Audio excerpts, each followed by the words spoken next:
If someone were to tell me that Hollywood was making a movie about Facebook, I really wouldn't care. It's just a social media website. How could you truly make a film based on that? But if they then told me that Aaron Sorkin was writing the screenplay, I'm all ears, I'm all open to this because Aaron Sorkin is a fantastic screenwriter.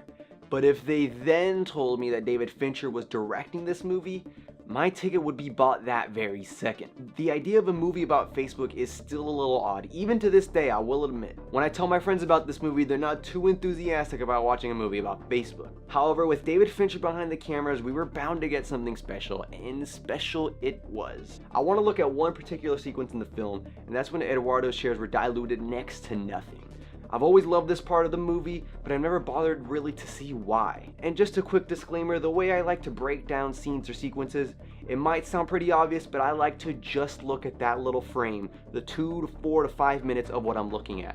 I don't really like looking too far in advance or too far behind. I like to look at just that little bit. Call it lazy, but I like to stay focused on that 5-10 minutes, whatever I'm looking at. If I look at everything else, I'm gonna go off on tangents. I'm gonna be talking about this and that, and it's not gonna work. So with that all out of the way, let's begin. In late November, I got the email from Mark telling me to come out for the millionth member party.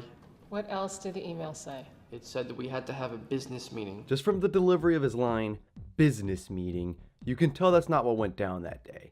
Eduardo's back being turned from everyone else in the frame could represent that he's either angry or ashamed from the story he's about to tell. According to the email that brought Eduardo to California, Mark wanted him to come to the 1 millionth member party and to talk about an investment offer that they were given that was so good they could not pass it up. He's clearly expecting to have a good time, and you can see it right on his face. This will be his first time seeing the new office, and he's showing up expecting to hear nothing but good news. This pan might seem basic, but to have all those extras and make it convincing to the viewer that they're all living their own individual lives is impressive. I'm fairly certain Fincher didn't just yell, "Everybody look busy, it's time to roll cameras," and click record. These two guys are having their own conversation. Those in the back seem to be playing air hockey. This guy is too busy working on something to even talk to anyone. Look at him, he's laser focused. And there's people in the back walking around amongst the crowd, talking to others, etc. There's a lot going on here in this otherwise simple pan. But it didn't matter, Why not? because I wasn't called out there for either one. What were you called out there for? This entire sequence is filled with glares and looks and stares, and this is just the beginning. So if I keep repeating myself, I apologize, but I want you guys to see every detail that makes this part of the film so great. She absolutely knows whatever Eduardo was called there for. Definitely wasn't anything good, and we can clearly see that from the look she shoots at Mark. What were you called out there for? An ambush. This is another instance in which this might seem insignificant in terms of effort, but please believe there is meticulous precision involved. From Eduardo turning around at the right time to the delivery of his line, if you cut it a hair too long or too short, it does not feel right at all. What were you called out there for? An ambush. Oh man, that just screams I hate you and I can't wait to see your life ruined. If Sean's glare and the sip of that cup isn't an indicator of what's to come, oh, I don't know what is. And just in case you couldn't tell, but Eduardo's already impending doom, this guy's face has guilt written all over it. Well, as you know, we had some new investors that have come What in. is this?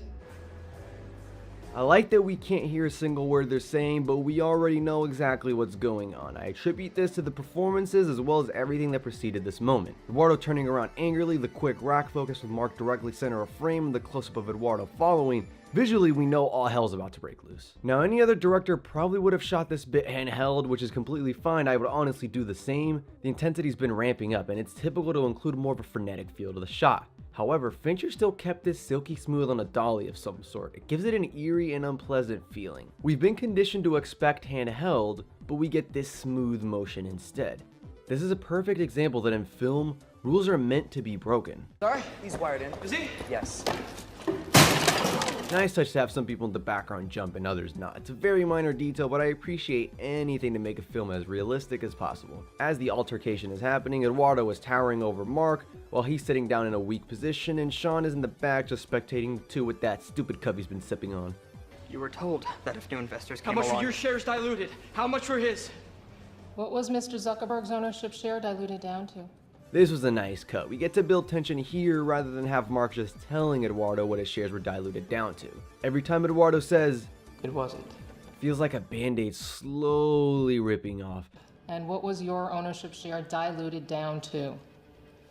0.03%.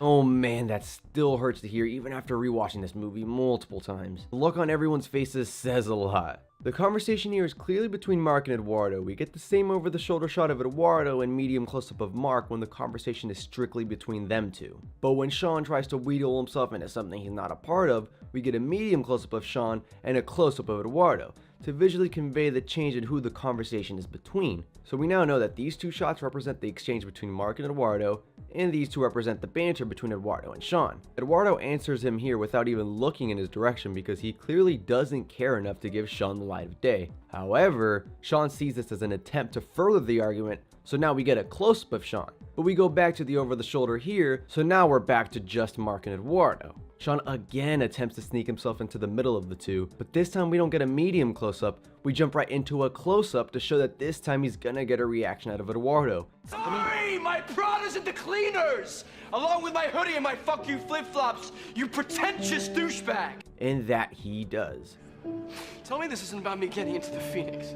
Notice that we get a mashup of all three characters again once the topic changes. Originally this was about Eduardo's shares being diluted and whether he'll be a part of Facebook anymore.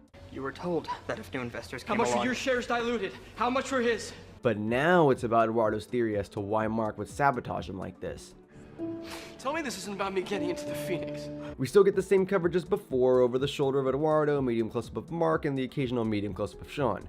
Pulling back to the master to signal a change in topic is such a subtle touch and something I doubt David Fincher did unintentionally. And to end things off is Sean's laughable attempt to get under Eduardo's skin just one last time. Hang on.